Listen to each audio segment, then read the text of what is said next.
The alien ships appeared without warning. One moment the sky was clear and blue, the next it was filled with metal vessels that blocked out the sun. They were huge, each one the size of a city, and there were thousands of them. The Krithian Empire had found Earth. Commander Zaelthar stood on the bridge of his flagship and looked down at the small blue planet.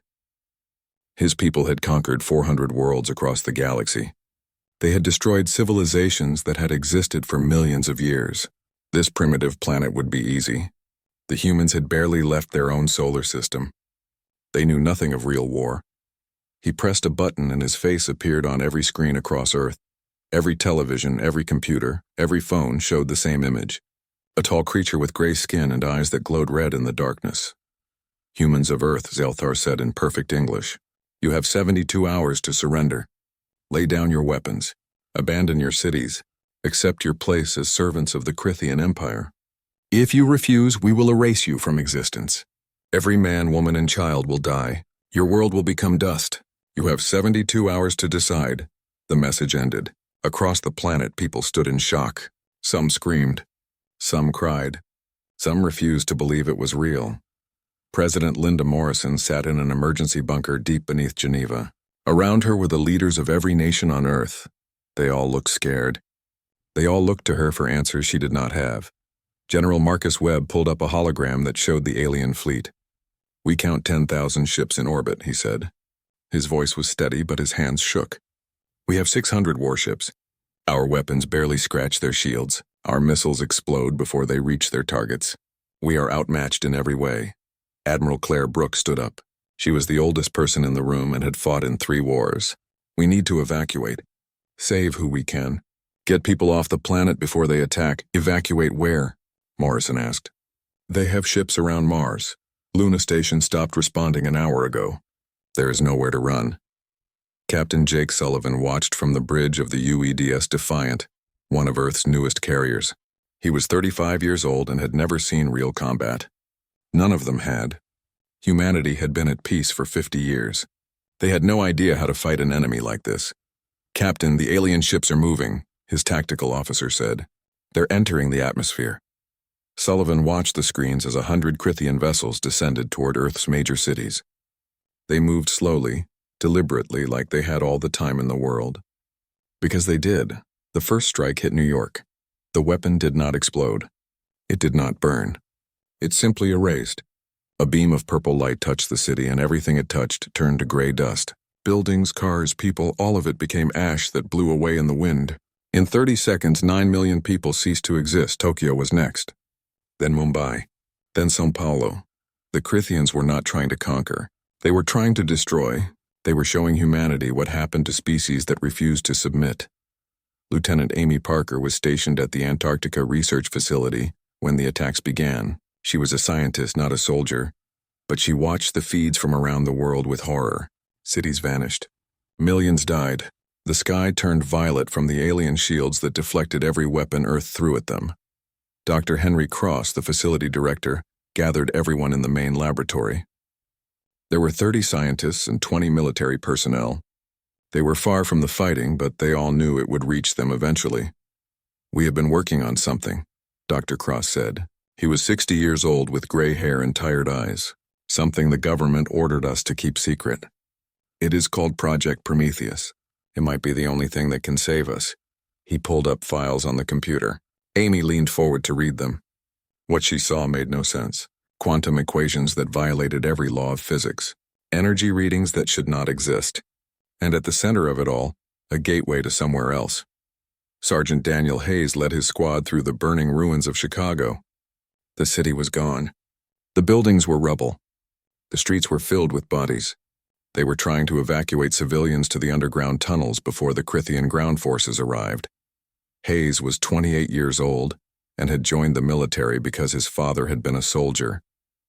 He had trained for urban combat and counterterrorism. He had never trained to fight aliens who wanted to exterminate his entire species. "Sarge, we got movement," Private Lisa Grant said. She was the youngest member of the squad, just 22 years old. She pointed to the north where dust rose into the air. "Something big coming this way." The Krithian soldiers appeared through the smoke. They were 7 feet tall and covered in armor that looked alive. It shifted and changed color, adapting to every weapon the humans used. Hayes fired his rifle and watched the bullets bounce off harmlessly. "Fall back," he ordered. He grabbed a wounded child and ran. Behind him, Grant provided covering fire even though her bullets did nothing. They reached the tunnel entrance and climbed down into the darkness. The tunnels were packed with thousands of people. They had no food, no water, no hope. They sat in the dark and waited to die. A week passed. Half of Earth's population was dead. The Crithians had landed ground forces in every major city. They hunted humans like animals.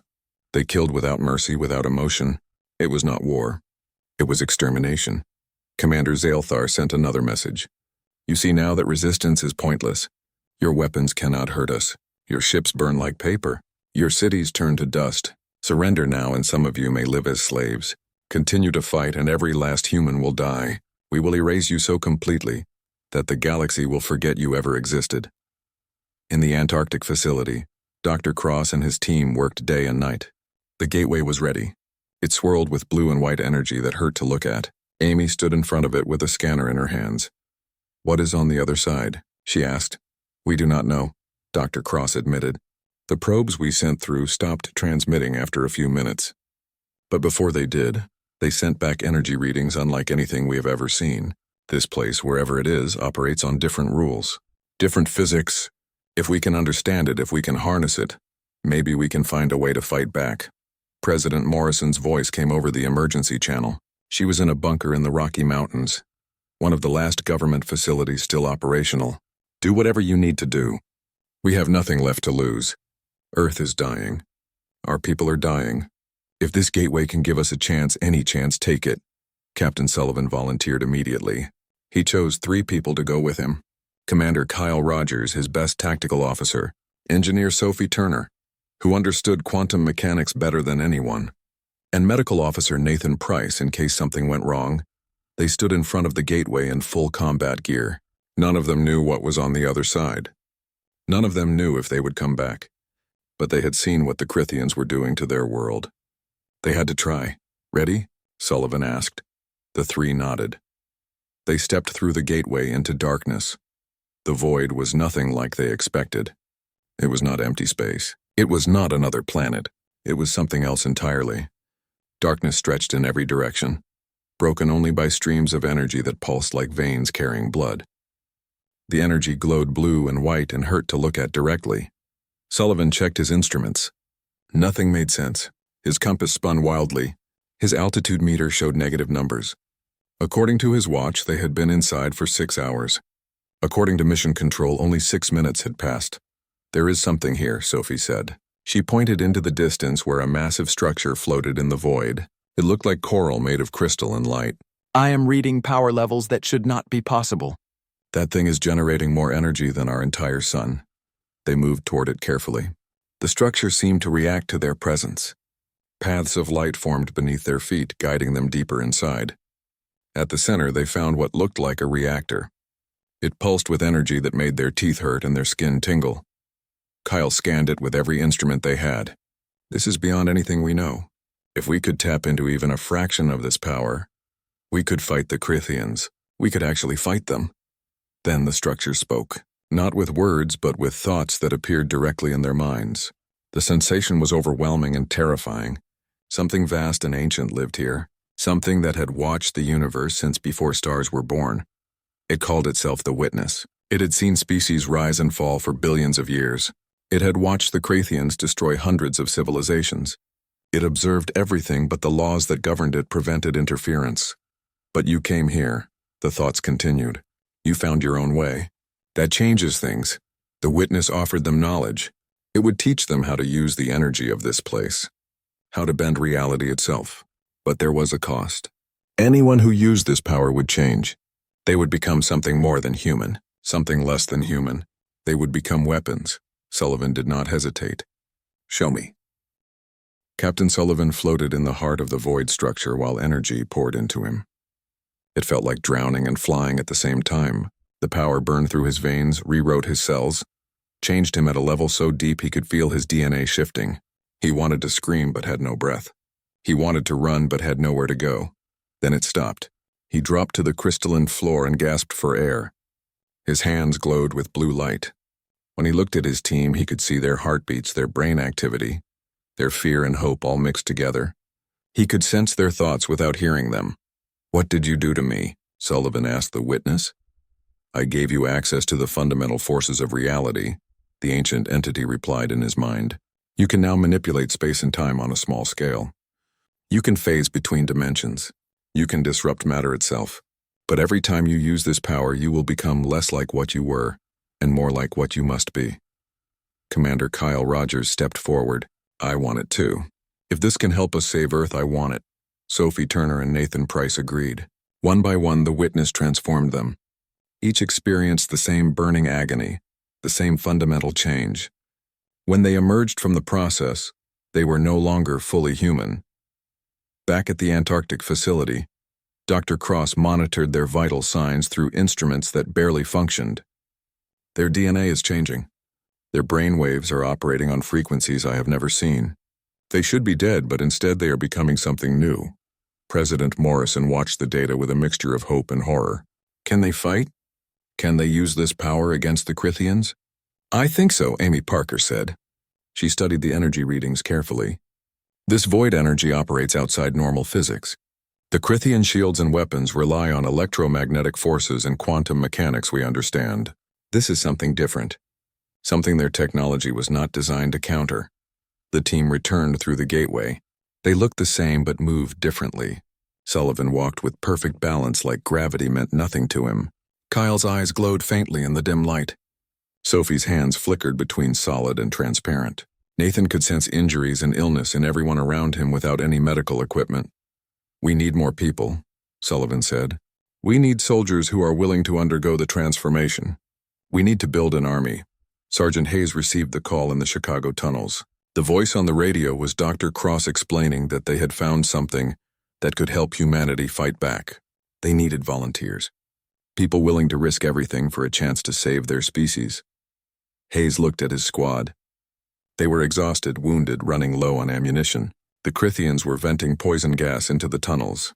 They had maybe 2 days before it reached them. 2 days before thousands of civilians died. "I will go," Hayes said. Private Grant stepped forward. "Me too." One by one, every member of the squad volunteered. Across the planet, from every remaining human settlement, soldiers answered the call. They made their way to Antarctica through enemy territory, through bombed cities and poisoned wastelands. The Antarctic facility became a factory of transformation. The gateway ran constantly as volunteers passed through into the void. Dr. Cross and his team monitored each transformation, learning more about the process with each success. Not everyone survived. Some people's bodies rejected the void energy. They simply fell apart, their molecules unable to handle the fundamental changes. 1 in 10 died during transformation. But those who survived became something extraordinary. Hayes stood in front of the gateway with his squad. He was scared but tried not to show it. He had seen war. He had seen death. But this was different. This was choosing to stop being human in order to save humanity. He stepped through. The void swallowed him whole. The transformation was worse than anything Hayes had experienced in combat. His bones broke and reformed into something denser and stronger. His muscles tore and regrew with fibers that conducted energy like wire. His brain expanded, new neural pathways forming that let him process information at impossible speeds. When he emerged, he could feel everything. The metal in the walls, the electricity in the wiring, the life force of every person in the facility. He could sense Private Grant going through her own transformation and feel her pain as clearly as his own. Grant came out last. She had been wounded in Chicago, lost her left arm below the elbow. The void energy had grown it back, but the new arm looked wrong. It flickered sometimes like it was not entirely real. When she concentrated, her hand passed through solid objects. "I can feel the metal," she whispered in wonder and terror. "I can feel the energy in the air. Everything is connected. Everything is alive." Dr. Cross examined the transformed soldiers carefully. Their vitals were stable but inhuman. They needed less sleep than normal people. They could go days without food. Their wounds healed in hours instead of weeks. But there were changes nobody expected. Lieutenant Sam Baker had been a cheerful man before the transformation. After, he barely smiled. His emotions felt distant. muted like they belonged to someone else. He could still think and reason, but something fundamental about his humanity had changed. "We are not people anymore," Baker said quietly to Hayes. "We are weapons, tools, things built to kill." Hayes did not disagree. He looked at his hands and watched blue energy crackle between his fingers. He could sense the squad around him, feel their thoughts and emotions through a connection that had not existed before. They were linked now, bound together by the void. Captain Sullivan and Engineer Turner worked to weaponize what they had learned. The void energy could be shaped and focused. They built rifles that fired compressed reality, bullets that existed in multiple places at once. They created armor that phased between dimensions, making the wearer nearly impossible to hit. But the most important discovery came from Kyle Rogers. He had figured out how to disrupt Crithian technology using void radiation. Their shields simply stopped working in the presence of void energy. Their weapons fell apart. Their communication systems went dead. "We can hurt them," President Morrison said, watching the first test. A captured Crithian weapon crumbled into dust when exposed to void energy. "We can finally hurt them." The transformed soldiers trained inside the void where time moved differently. What took days there took only hours in real space. They learned to phase through walls, to move so fast they left after images, to sense enemies before seeing them. Hayes led his squad through combat scenarios. They practiced urban warfare, shipboarding, assassination missions. Every drill was designed to prepare them for taking the fight back to the Crithians, but there was a cost that became clearer each day. Amy Parker had volunteered for transformation to help coordinate research. She was brilliant, the best scientist on the team. After the change, she noticed something wrong. She did not dream anymore. Did not sleep the way normal humans did. Food tasted like ash in her mouth. The only thing that felt real was the connection to other transformed soldiers. When she was around normal humans, she felt like she was looking at them through thick glass. Distant, separate, alien. "We are losing ourselves," she told Dr. Cross. "Each time we use the power, we become less human. Eventually, we will forget what we are fighting for." "Can you still fight?" Cross asked. Amy looked at her hands. Blue energy danced across her fingertips. "Yes, better than before. But I do not know for how much longer I will want to." The Crithians remained unaware of what humanity was building. Commander Zelthar reported to his superiors that the extermination was proceeding on schedule. Earth's surface was a wasteland. The remaining humans were trapped in underground bunkers and tunnels. Within a month, the infestation would be completely eliminated. He had no idea that in the frozen depths of Antarctica, humanity was forging weapons from the fabric of reality itself. The first strike team was ready. 50 transformed soldiers, now calling themselves Void Walkers, armed with weapons that operated outside normal physics. Their mission was simple: hit a Crithian command center in what used to be New York, free the human prisoners, show the aliens that humanity could fight back. Hayes stood before his squad. They no longer looked entirely human. Their eyes glowed faintly. Their skin had a strange quality, like it was not quite solid. When they moved, reality seemed to bend around them. "Tomorrow we hit them," Hayes said. "We show them what happens when you try to erase humanity. We show them that we do not die quietly. We do not surrender. We answer with fire and steel." Private Grant flexed her new arm. The fingers became blades of crystallized energy. "Let them try to kill us now." Captain Sullivan prepared the operation from the Defiant, which now orbited Earth equipped with void drive technology. They had learned to phase the entire ship between dimensions, allowing them to bypass Crithian sensors and shields. "All teams ready?" Sullivan asked. 50 voices answered in unison through the void connection. They were ready. Ready to take the fight to an enemy that had murdered billions. Ready to show the galaxy that humanity would not go quietly into extinction. The gateway opened. The strike team stepped through. They emerged from the void directly inside the Crithian command center in the ruins of New York. The aliens never saw them coming. Hayes moved like lightning. Commander Zelthar stared at the reports in disbelief. 12 command centers destroyed in a single night. Over 500 Crithian soldiers dead. Thousands of human prisoners freed. It was impossible. The humans had no weapons that could penetrate Crithian armor. They had no technology that could bypass their shields. "Show me the security footage," he ordered. The images made no sense. Humans appearing from thin air inside sealed facilities, moving at speeds that should not be possible. Weapons that fired projectiles which passed through shields like they did not exist. And their bodies, they glowed with strange blue energy that disrupted every sensor. What are they? Zalthar asked his science officer. Unknown, Commander. The energy signature matches nothing in our database. It operates outside the fundamental forces we understand. Our shields were designed to stop electromagnetic radiation, plasma, kinetic weapons. This is something else entirely. Zalthar felt something he had not experienced in centuries of warfare. Fear. Find them. Track them. I want every sensor array focused on detecting this energy, and deploy the hunter-killer units. The Krithian hunter-killers were their elite forces, soldiers equipped with the most advanced technology in the Empire. They had been designed to fight the worst threats the galaxy could produce. Now they would hunt humans. Sergeant Hayes and his squad returned to Antarctica through a phase jump. One moment they were in New York. The next they stood in the facility's main chamber. The rescued prisoners stared at them with fear and gratitude. To normal humans, the Void Walkers looked wrong. Their eyes glowed.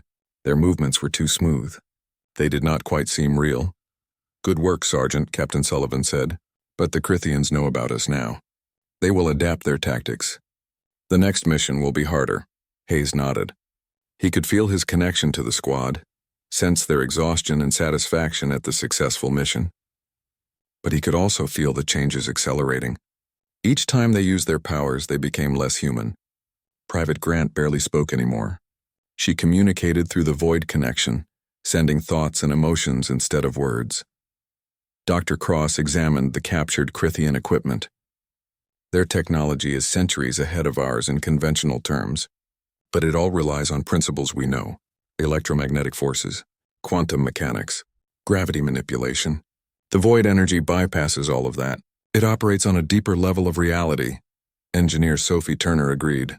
We need to hit their supply lines next. If we can disrupt their logistics, strand their ground forces without resupply, they become vulnerable. President Morrison approved the plan. She looked older than she had a month ago. The weight of billions of deaths showed in her eyes. Do whatever it takes. We cannot let them recover from this. We need to keep the pressure on. The next week saw a campaign of terror against Krithian forces. Voidwalker teams struck supply convoys, destroyed fuel depots, sabotaged communication relays. They moved like ghosts, appearing and disappearing at will. The Krithians began to fear the darkness, never knowing when glowing-eyed humans would emerge from nowhere. Lieutenant Sam Baker led a raid on a Krithian fuel depot outside Denver. His team phased into the facility's control room and began planting void-enhanced explosives. But the Krithians had set a trap.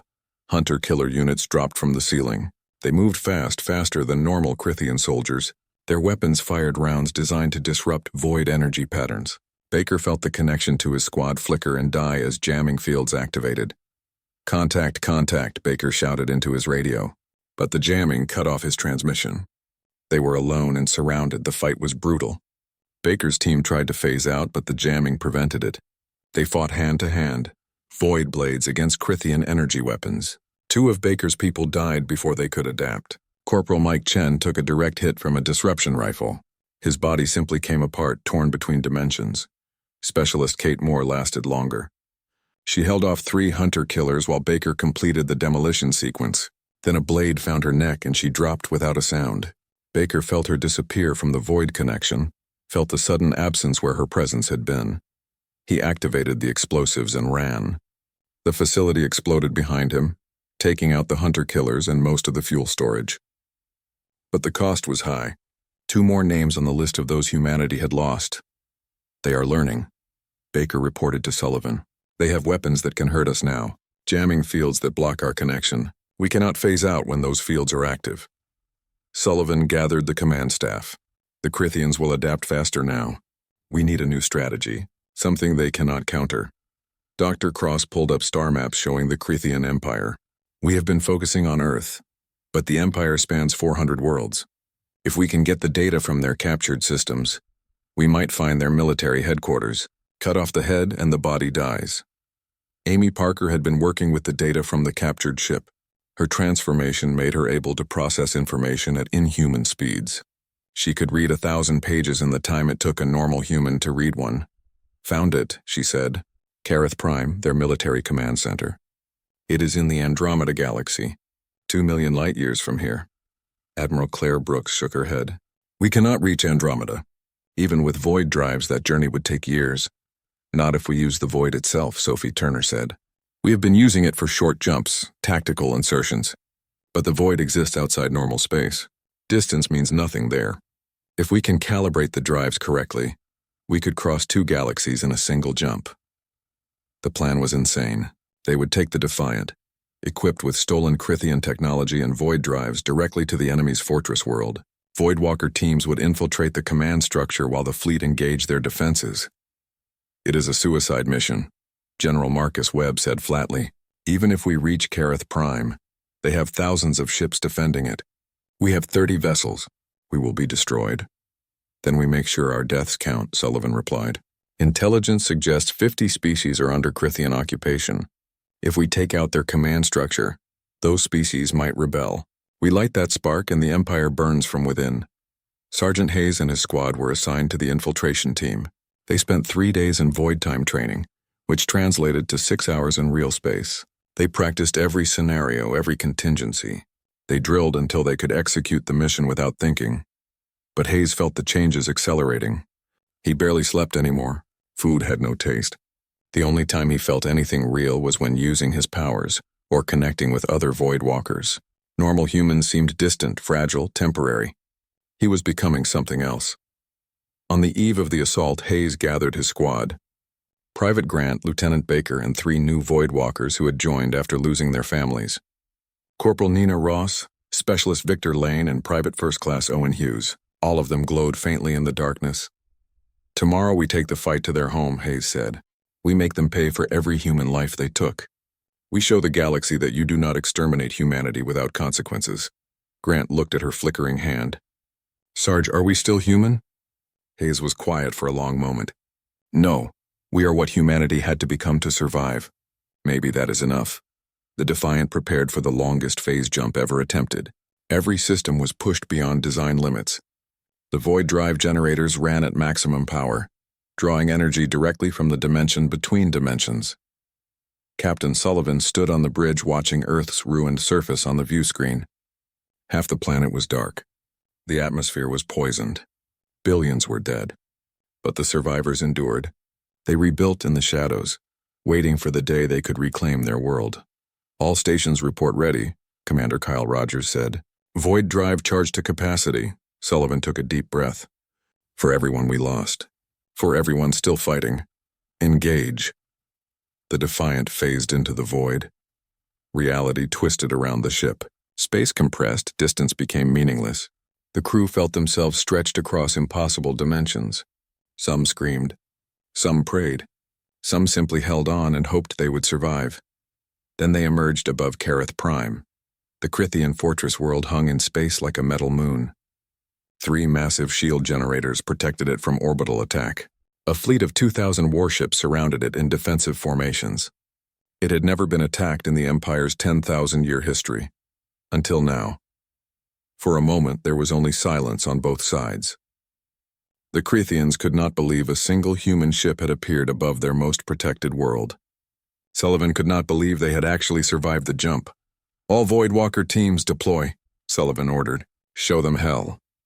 20 boarding pods launched from the Defiant. Each one phased through the planetary shields like they did not exist. Hayes felt his stomach drop as his pod transitioned between dimensions.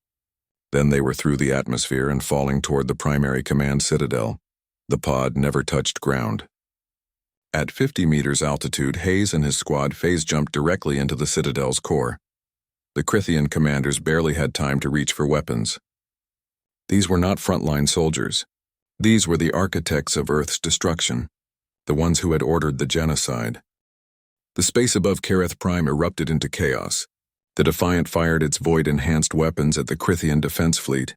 Each shot tore through shields that had never failed, punched through hulls that had never been breached. The alien ships exploded in brilliant flashes of light. Admiral Claire Brooks commanded the human task force from the carrier Liberty.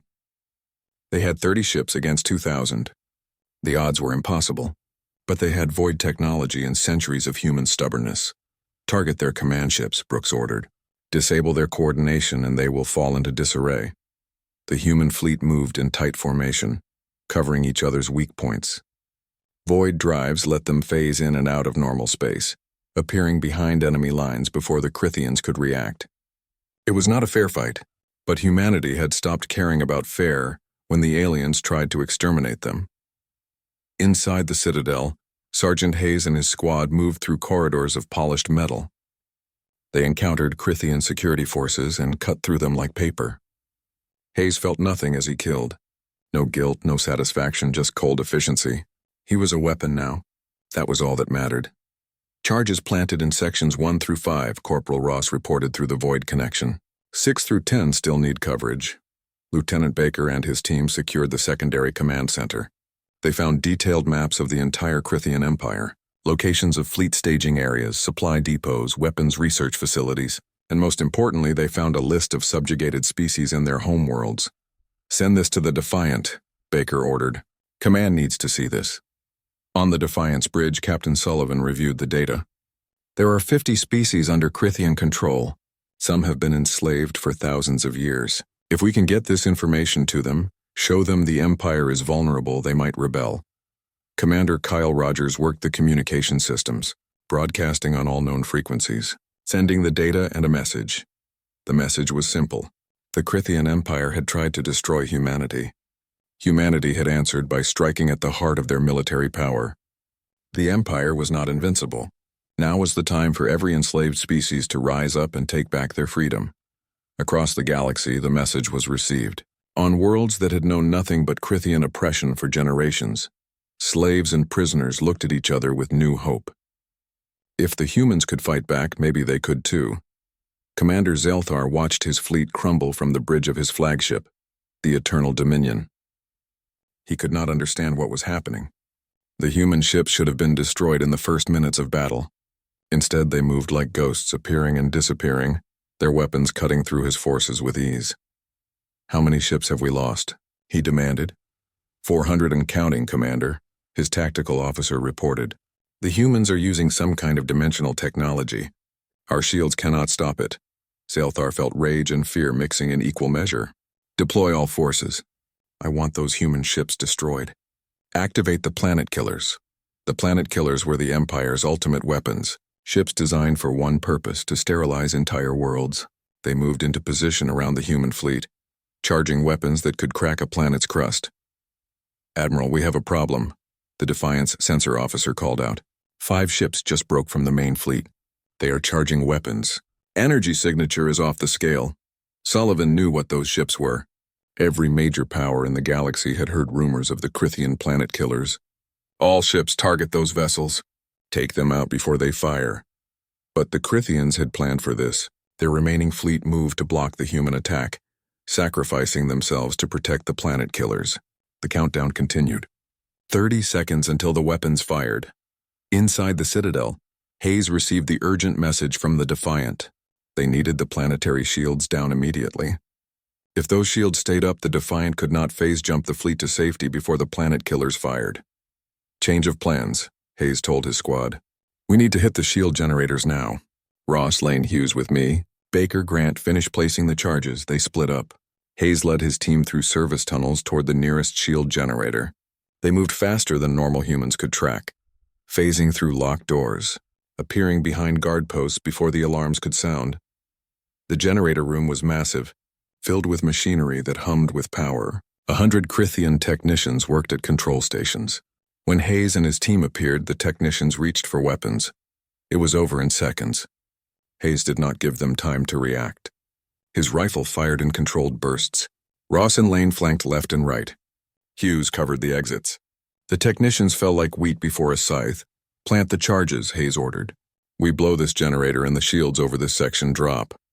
Lieutenant Amy Parker led a separate team targeting the second generator on the far side of the planet. Her squad moved through the underground infrastructure like water finding cracks. They had learned to phase not just through space but through solid matter. Walls meant nothing to them. Parker felt each kill as her void blade cut through Crithian flesh. She was becoming less human with every fight. Her emotions felt distant, muted, The only thing that seemed real was the power flowing through her and the connection to other Void Walkers. "Second generator is down," she reported. "Shields over the northern hemisphere are failing." The Defiant received the signal and acted immediately. "All ships phase jump to rally point Beta. Now." The human fleet vanished from normal space just as the planet killers fired. The massive energy beams struck empty space where the ships had been moments before. The beams continued downward, hitting Kareth Prime's shields. The shields held for 3 seconds. Then they failed. The planet killer beams struck the surface, carving trenches of molten rock hundreds of miles long. Millions of Krithians died instantly. But so did the planet killers, destroyed by the backlash of their own weapons. Hayes felt the planet shake as the beams hit. "All teams, extract now. This place is coming down." But Private Grant and her team were pinned down in the main command center. Krithian reinforcements had arrived in force. Hunter-killers with weapons designed to disrupt void energy. Grant tried to phase out, but the jamming fields held her in normal space. "Go," Grant told Hayes through the void connection. "Complete the mission. I will buy you time." Hayes felt her determination through their link. "Grant, no. It has been an honor, Sarge," she said. Then she cut the connection and charged the enemy. Grant moved like a storm of blades and light. Her arms shifted between solid and energy, cutting through Krithian armor. She killed a dozen before they brought her down. A disruption round caught her in the chest and her body came apart across dimensions. She died without regret. Hayes felt her death like a physical blow. Another connection severed. Another piece of his humanity lost. But there was no time to mourn. The charges were set. The mission had to be completed. "All teams phase out," Sullivan ordered from the Defiant. "Detonation in 30 seconds. Hayes grabbed Corporal Ross and they jumped back to the ship. Lieutenant Baker emerged with his team. Amy Parker phased in with the scientists she had been protecting. But Grant was gone. So was Specialist Lane, who had stayed behind to finish the demolition. The charges detonated. The void-enhanced explosives tore holes in reality itself. The Citadel began to fold inward, collapsing into the rifts. Krithian commanders were caught in the cascading dimensions, their bodies pulled in directions that did not exist. They died screaming as they were torn apart by forces beyond understanding. Commander Zalthar watched his command center implode from his flagship. Everything he had built, everything the Empire represented, was crumbling. The humans had done in a single day what no species had accomplished in 10,000 years. They had struck at the heart of Krithian power and made it bleed. "All ships fall back to Rally Point Alpha," Zalthar ordered. His voice was hollow. "We retreat," but Sullivan was not done. "Target their flagship." "I want Zalthar." The Defiant closed on the Eternal Dominion. The massive Krithian vessel tried to run, but human ships harried it from all sides. Void-enhanced torpedoes slammed into its engines. Its shields flickered and died. Zalthar had one last option: set collision course for the human carrier. "All power to forward shields. We will take them with us." The Eternal Dominion turned and accelerated directly at the Defiant. It was a suicide run, but Zalthar did not care anymore. His empire was falling. He would take as many humans with him as possible. Sullivan saw the alien ship coming. There was no time to phase out. No time to evade. Brace for impact. But Captain Sullivan had one last trick. He engaged the void drive at maximum power, not to jump away but to pull the Krithian flagship partially into the void dimension itself. The effect was catastrophic. The Eternal Dominion began to tear apart as it was pulled between realities. Metal screamed. Systems exploded. Crew members were sucked into rifts that led nowhere. Zalthar had just enough time to realize what humanity had become. They were no longer prey. They were predators who had found power in places the Empire did not know existed. Then his ship disintegrated around him, and there was nothing but darkness. The Krithian fleet broke and ran. Without their command structure, without their flagship, without their commander, they scattered across the Andromeda galaxy like leaves in a storm. Some tried to regroup. Some fled to distant outposts. Some simply powered down their weapons and waited to be captured. Captain Sullivan stood on the bridge of the Defiant and watched them go. His ship was damaged, bleeding atmosphere from a dozen hull breaches. A third of his crew was dead or wounded. But they had won. Against impossible odds, humanity had struck at the heart of an empire and emerged victorious. "Status report," Sullivan ordered. Commander Kyle Rogers checked the damage assessments. Hull integrity at 60%. Void drive is offline and will need major repairs. Conventional engines functional. Weapon systems at half capacity. We can fight if we need to, but we should not. Admiral Claire Brooks contacted them from the Liberty. Her ship had taken heavy damage as well. We have reports coming in from across the galaxy. The subjugated species are rebelling. The message we sent has sparked uprisings on dozens of worlds. The Crithian Empire is falling apart. On a world called Theris, slaves who had worked in mines for 3 generations picked up tools and turned them into weapons. They stormed the Crithian garrison and overwhelmed it through sheer numbers. For the first time in living memory, they were free. On Velcor Prime, an aquatic species that had been conquered 500 years ago, rose from their oceans and dragged Crithian occupiers into the depths. They had waited centuries for this moment. Now it had come. On Xanthi, a species of insectoid warriors who had been forced to fight for the Empire turned their weapons on their masters. They had never forgotten their homeworld. Now they would reclaim it. The rebellion spread like wildfire. The Crithian Empire, which had stood for 10,000 years, crumbled in a matter of weeks. Without central command, without supply lines, without the fear that had kept subjugated species in chains, the Empire simply ceased to exist. Sergeant Hayes stood in the medical bay of the Defiant and looked at the empty beds where Private Grant and Specialist Lane should have been. They had given their lives so humanity could survive. So many had died. So many names on a list that grew longer every day. Lieutenant Sam Baker found him there. Baker had lost people too. His entire original squad was gone, replaced by new Voidwalkers who did not know what they had been before the transformation. Was it worth it? Baker asked quietly. All the people we lost, all the things we gave up. Was it worth it? Hayes did not answer right away. He looked at his hands, at the blue energy that flickered beneath his skin. He was not human anymore. None of them were. They had become weapons to save their species, living tools built for killing. Ask me again when Earth is rebuilt, Hayes finally said. When children can play under a blue sky without fear. When people can sleep without dreaming of alien ships. Then maybe I will know. The Defiant limped back to Earth. The journey took 3 weeks using conventional drive since the void drive was too damaged to risk. When they finally arrived in orbit, they saw that the planet was already changing. The Crithian ground forces had surrendered or been destroyed. Humans emerged from underground bunkers and tunnels, blinking in sunlight many had not seen in months. Cities were still ruins. The atmosphere was still poisoned. But life persisted. President Linda Morrison met with Captain Sullivan in the rebuilt command center in Geneva. She looked exhausted, but there was hope in her eyes for the first time since the invasion began. We have reports that the last Crithian holdouts are requesting terms of surrender, Morrison said. The war is over. We won, Sullivan nodded slowly. At what cost? Half our population is dead. Our world is a wasteland, and we have 600 Voidwalkers who are no longer fully human. What will happen to them? Morrison asked. To you and the others who transformed? That was the question everyone was asking. The Voidwalkers had saved humanity, but they could not return to normal life. They were too dangerous, too different, too changed. Some wanted to undergo a reverse procedure, to try to become human again. But Dr. Cross had examined the possibility and found it impossible. The changes are permanent, Cross explained to a gathering of Voidwalkers. The void energy is part of your cellular structure now.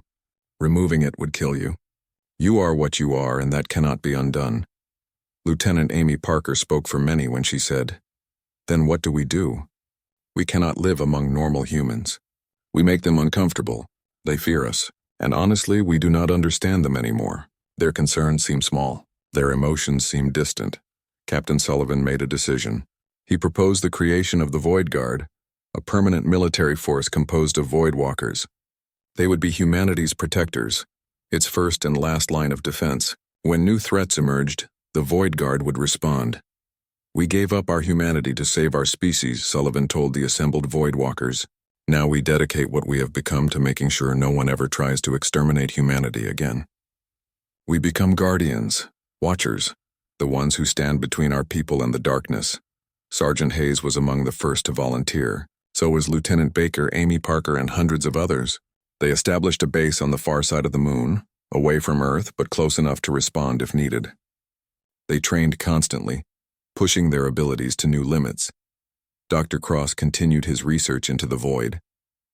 He discovered that the Witness was just one of many entities that existed in that strange dimension. Some were curious about humanity's survival, some were hostile, but all of them now knew that humans were not prey. They were something new, something dangerous. Earth rebuilt slowly. The surviving population, now numbering around 4 billion, spread to new colonies. Mars was terraformed. Luna grew into a city of millions. Humanity reached out to the species they had helped free from Crithian rule and formed alliances. The galaxy was changing. The old order, dominated by ancient empires like the Crithians, was crumbling. New powers were rising. And humanity, the species that had been marked for extinction, now stood among them. 5 years after the fall of Carith Prime, Hayes stood on the moon base and looked down at Earth. The planet was healing. Green was returning to the continents. The oceans were clearing. Cities were rising from the ruins. Life persisted. He felt the other Void Walkers around him through their shared connection. They were scattered across the solar system, but always linked. Always watching. Always ready. A young woman approached him. She was new to the Void Guard, had volunteered just 6 months ago. Her name was Rachel Stone, and she still remembered what it was like to be fully human. "Do you ever regret it?" Rachel asked. "Giving up what you were?" Hayes thought about that question. He thought about Private Grant, who had died buying time for the mission. He thought about the billions who had perished when the Crithians came. He thought about the children who now played in parks without fear of alien ships. "Every day," Hayes admitted. "But I would do it again without hesitation. We paid a price to save our species. Now we make sure that price meant something." A signal came through the Void Guard communication network. Unknown ships had been detected at the edge of the solar system. They were not Crithian. They were something else. Something new. "All units, battle stations," Sullivan ordered from the Defiant, which had been rebuilt and upgraded. Unknown contacts approaching Earth. The Void Guard mobilized instantly. Within minutes, every transformed soldier was armed and ready. They phased to defensive positions around Earth and its colonies. If these newcomers came in peace, they would be welcomed. If they came for war, they would learn the same lesson the Crithians had learned. Humanity did not die quietly. Humanity did not surrender. And anyone who threatened them would be answered with fire and steel. The unknown ships entered communication range. Their message was simple. They had heard what humanity had done to the Crithian Empire. They came seeking alliance. They came seeking to learn from the species that had found power in the void. President Morrison, now older but still strong, authorized first contact. "Tell them they are welcome, but tell them also that Earth is under the protection of the Void Guard. Anyone who comes to our world in peace will find friends. Anyone who comes with hostile intent will find only death." The message was sent. The unknown ships acknowledged and requested permission to approach. A new chapter in human history was beginning. Sergeant Hayes watched the alien vessels enter orbit. He could feel his squad ready around him, could sense their anticipation through the void connection. They were no longer human, but they were still humanity's protectors. "What do you think, Sarge?" Corporal Nina Ross asked. She had survived the assault on Carith Prime and now led her own squad. Hayes smiled, the expression feeling strange on his face after so long. "I think the galaxy is about to learn that humanity is not prey. We are not victims. We are survivors. And we will stand against anything that threatens us." Far away in the void dimension, the Witness observed what humanity had become. The ancient entity felt something it had not experienced in billions of years. Curiosity. The humans had taken its gift and used it in ways even the Witness had not foreseen. They had become something new. Something that existed between human and God, between matter and energy, between life and weapon.